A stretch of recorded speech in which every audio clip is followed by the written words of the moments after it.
سنته ولا كتاب بعد كتابه ولا شريعة بعد شريعته ولا دين بعد دين الله ولا أمة بعد أمته وعلى آله وأصحابه أجمعين. أما بعد، أعوذ بالله من الشيطان الرجيم. بسم الله الرحمن الرحيم. ما كان محمد أبا أحد من رجالكم ولكن رسول الله وخاتم النبيين. وقال النبي صلى الله عليه وسلم أنه سيكون في أمتي كذابون ثلاثون كلهم يزعم أنه أنا خاتم النبيين لا نبي بعدي، أو كما قال عليه الصلاة والسلام. جو ہو فرعون میں ان کو خدا کے حضور یہ مشکل ہے، جو ہو فرعون میں ان کو خدا کے حضور یہ مشکل ہے، جو ہو کذاب میں ان کو نبی کے حضور یہ مشکل ہے. مجھے زنجیر پہنا دو یا سولی میں لٹکا دو، مگر میں غلام احمد قادیانی کو رہنما کے حضور یہ مشکل ہے.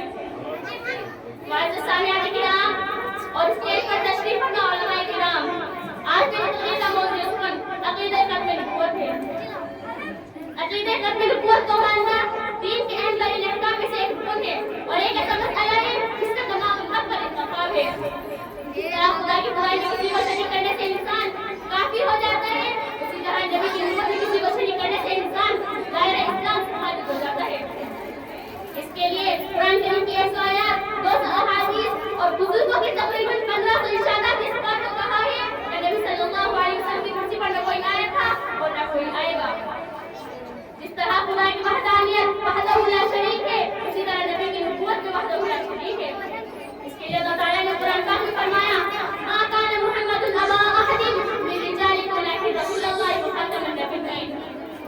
اور دوسری جگہ ارشاد فرمایا الیوم اکملت لکم دینکم واتممت علیکم نعمتی ورضیت لکم الاسلام دینا. معزز سامعین، اب قرآن کی دلیل کے بعد حدیث کے صفحات پلٹتے ہیں جس میں حضور اکرم صلی اللہ علیہ وسلم نے اپنی نبوت کا منور ختم کرنے کے 4 واضح دلائل بیان فرمائے. جس میں حضور صلی اللہ علیہ وسلم کا پہلا اعلان یا ایھا الناس ان ربکم واحد وایاکم واحد ونبیکم واحد لا نبی بعدی. اور دوسری جگہ ارشاد فرمایا صحیح بخاری جلد 2 صفحہ نمبر 632 پر ہے الا انہ لیس نبی بعدی. اور تیسری جگہ ارشاد فرمایا انہ سیکون فی امتی کذابون ثلاثون کلهم یزعم انہ انا خاتم النبیین لا نبی بعدی. اور چوتھی جگہ ارشاد فرمایا یا ایھا الناس الا انہ نبی بعدی ولا امۃ بعدی. اب جو شخص ان دلیل کا انکار کرے گا وہ دائرہ اسلام سے خارج ہو جائے گا. لیکن امام ابو حنیفہ رحمۃ اللہ علیہ فرماتے ہیں کہ جو شخص کہے کہ وہ نبی ہے تو اسے ماننے والا بھی کافر ہو جائے گا اور اسے دلیل ماننے والا بھی دائرہ اسلام سے خارج ہو جائے گا.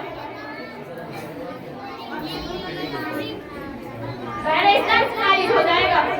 اس لیے حضور صلی اللہ علیہ وسلم ہمارے ہیں اور ہم حضور صلی اللہ علیہ وسلم کے ہیں. حضور اکرم صلی اللہ علیہ وسلم نے فرمایا کہ جب بھی کبھی ناموس رسالت کی حفاظت کی ضرورت پڑے گی تو ہماری جانیں کا نذرانہ پیش کرنے میں کبھی گریز نہیں کریں گے. اس لیے کہ ہمارے مسلمانوں کے ایمان کی مثال حضرت سمیہ کے ایمان کی جیسی ہونی چاہیے. دل میں پتھر رکھے ہاتھ میں خنجر لیے مجھے ہی کھڑا ہے اور کہتا ہے کہ بتا سمیہ تیرا چہرہ کیا ہے. حضرت سمیہ کہتی ہے کہ میں اپنے مصطفیٰ کی صداقت پر ناز کرتی ہوں. ماں ابو جہل نے مارا، کہنے لگی کہ لوگوں دبا رہنا، میں زمین پر پڑی 2 ٹکڑوں میں چھیلی جا رہی ہوں لیکن میرے ایمان میں ذرا بھی فرق نہیں آیا. تو میں کیوں نہ کہوں کہ قتل نبوت کی خاطر اپنی جان نچھاور کر دیں گے، کہ ہم قتل نبوت کی خاطر اپنی جان نچھاور کر دیں گے. اگر وقت نے ہم سے خون مانگا تو ہم کا دامن چھوڑ دیں گے. اللہ تعالیٰ ہمیں اور آپ سب کو بلکہ پوری دنیا کو سمجھنے کے طور پہ خدا فرمائے کہ حضور اکرم صلی اللہ علیہ وسلم آپ کی نبی ہے اور آپ کے بعد کوئی نبی نہیں. وآخر دعوانا ان الحمد للہ رب العالمین. السلام علیکم ورحمۃ اللہ وبرکاتہ.